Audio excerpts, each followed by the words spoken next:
prior to Night of the Living Dead. Accent horror films were comic relief, buffoons, childlike fools, ain't nobody here but us chickens, all these kinds of very fraidy cat, just really there to elevate the white characters, make them seem more dignified, and they keep their heads, and they're more intelligent. So Ben is basically the surprise black man who shows up in Night of the Living Dead after Barbara has fought her way past her zombified brother to this, what she thinks is a deserted house. And she's just totally shocky. She is that horror movie heroine you never want to be, the trip and fall, useless pretty much. And then who shows up but this gorgeous, strong-willed guy named Ben. And I'm quite sure that audiences in 1968 were not expecting to see him. He was basically the rare black lead in a horror film, or any major film really up to that point. And he's the only black actor in the film. I don't even think I can remember another black zombie in the film. So he's completely isolated.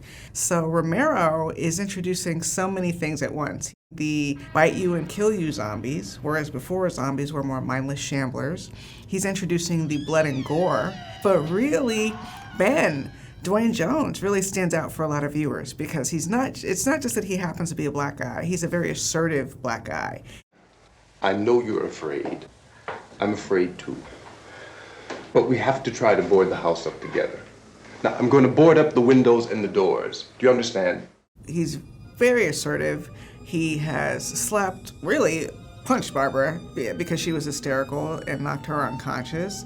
He gets mad at Mr. Cooper because Mr. Cooper didn't let him in the house fast enough, and then he's killing all these white zombies. I mean, zombie after zombie after zombie, and I just have to imagine, what did it feel like in 1968 to be a white viewer, especially like if you're a racist viewer, watching Ben take over this movie. And at one point he says to Mr. Cooper, "You can be the boss down there. I'm boss up here."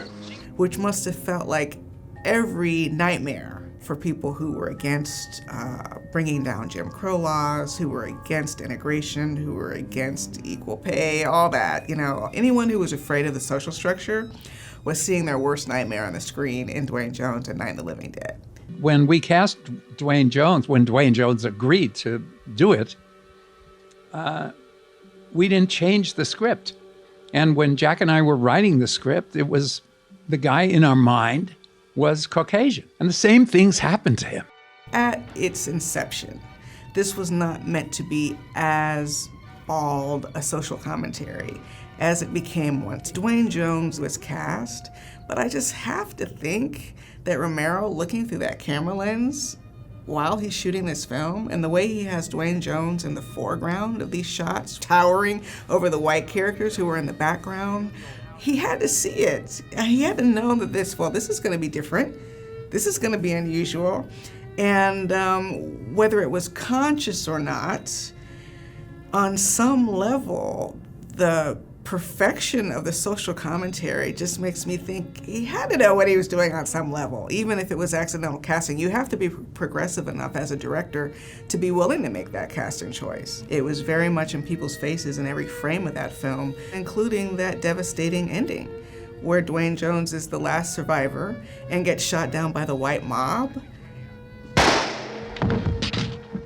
Nothing like that had ever been done. Really, if you want to go back to the beginning, it would be 1915, D.W. Griffith's Birth of a Nation, which is not a supernatural horror story, but nonetheless, if you're a black viewer, is a horror story because it's purporting this whole romanticized version of the Ku Klux Klan to come and remedy the scourge of lustful black men who were trying to go after white women. So you had white actors in blackface representing black people. And it was a pretty rocky road for a lot of black performers in Hollywood, but I would say in horror especially, just boxed in as purveyors of this dangerous black magic that's going to hurt you white people. The women as the voodoo priestess and that kind of tradition, the bug-eyed buffoon. Let me out of here!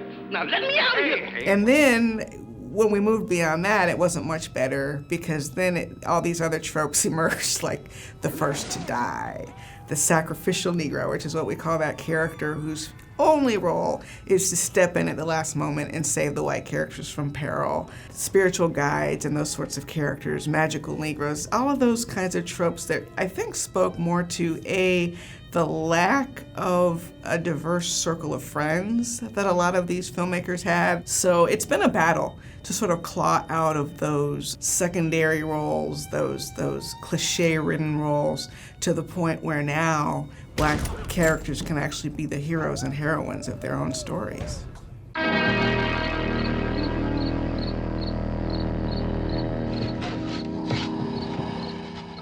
We're still working our way back to the point where a character like Ben or an actor like Duane Jones is just sort of casually the lead in a horror movie. Get Out is a notable exception. There are other notable exceptions, but it's still not a regular thing, right? So the role is still groundbreaking for that reason, and representation in any form, even when there's no race discussed, even if it's not against the backdrop of huge social change like Night of the Living Dead, it's still revolutionary to have that Black face, to have that Black alpha driving the story, coming up with the ideas, executing the plans.